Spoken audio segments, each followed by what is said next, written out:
পরকালের সাফল্যই চিরস্থায়ী। বাল তু'থিরুনাল হায়াতাদ দুনিয়া, তোমরা এই দুনিয়াকে প্রাধান্য দিয়ে থাকো। ওয়াল আখিরাতু খায়রু ওয়া আবকা, কিন্তু পরকাল চিরস্থায়ী এবং উত্তম। তো অ্যাজ এ ইয়াং স্পিকার আমি এটা বলছি যে তরুণরা যারা দিনের পথে আসবেন, প্রত্যেক ধাপে ধাপে আপনাকে প্রতিবন্ধকতা ফেস করতে হবে। জার্নিটা সহজ হবে না। পরিবার, সমাজ বাধা দিবে, ধর্মনেতারাও বাধা দিবে। যখন দেখবে আপনার মেহনতের ফলে ধর্ম ব্যবসায় ভাটা পড়ছে, তখন আপনাকে বাধা দিবে। দেখবেন যখন আপনার কিছু কিছু সত্য কথার ফলে আল্লাহ, এটা তো হাদিসে আল্লাহ জিবরাইল আলাইহিস সালামকে ডেকে বলেন যে আমার ওই বান্দাকে আমি ভালোবাসি, তুমিও তাকে ভালোবাসো।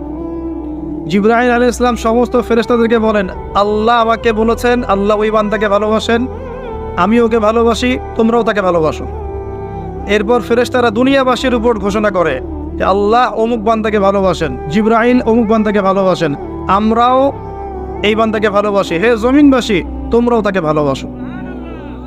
তখন গিয়ে দেখবেন যে আল্লাহর পথের কোনো সৈনিক, কোনো আলেম, কোনো মুআল্লিম, কোনো মুজাহিদ, তার প্রতি আল্লাহর পক্ষ থেকে মানুষের মধ্যে একটা ভালোবাসা সৃষ্টি হয়ে যায়।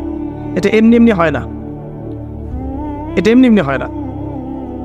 এই উম্মার মধ্যে এমন অনেক মানুষ আছেন যাদের নাম এখন পর্যন্ত মানুষ শ্রদ্ধার সাথে স্মরণ করে না? তারা কি মানুষকে টাকা দিয়ে ওয়াজ মাহফিলে নিয়ে আসছিল? আসে নাই। মহব্বত থেকে আসে নাই। তা আপনি যখন এভাবে খেদমত করতে থাকবেন, সবার তো সয়ে যাবে না। কিছু মানুষের গাত্রদাহ হবে, কিছু মানুষের হিংসা হবে, ঈর্ষা হবে, কিছু মানুষের ধর্ম ব্যবসায় ভাটা পড়বে, কিছু মানুষের পরশ্রী কাতরতা রোগে ভুগবে, কিছু মানুষ ইন্টেনশনালি আপনাকে ডাউন করার চেষ্টা করবে। এটাই এই পৃথিবীর সুন্নাহ। তবে যুবকদেরকে বলবো, হতাশ হবেন না, ভেঙে পড়বেন না, আল্লাহর পথে চলতে থাকবেন। আপনার জীবনের শেষ দিনটা যেন আল্লাহর পথে চলতে চলতেই শেষ হয়। ইন্নামাল আমালু বিল খাওয়াতিম, মানুষের নেক আমল শেষের উপর ডিপেন্ড করে, নিয়তের উপর ডিপেন্ড করে এবং শেষের উপর ডিপেন্ড করে। অতীতে কি হয়েছে ভুলে যান। মিউজিক করতেন, গার্লফ্রেন্ড ছিল, পর্ন দেখেছেন, জুয়া খেলেছেন, মাদকের সাথে সম্পৃক্ত ছিলেন, হারাম অ্যাফেয়ার্সে ছিলেন, কি করেছেন অতীতে, আজকে থেকে ভুলে যান।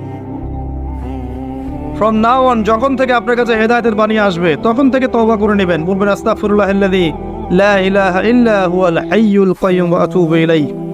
এটা বলে ওযু করবেন, 2 রাকাত সালাত পড়বেন, 2 চোখের পানি ফেলে দিয়ে আল্লাহর কাছে কান্নাকাটি করবেন, আল্লাহর কাছে চাইবেন আল্লাহ আমাকে পুরো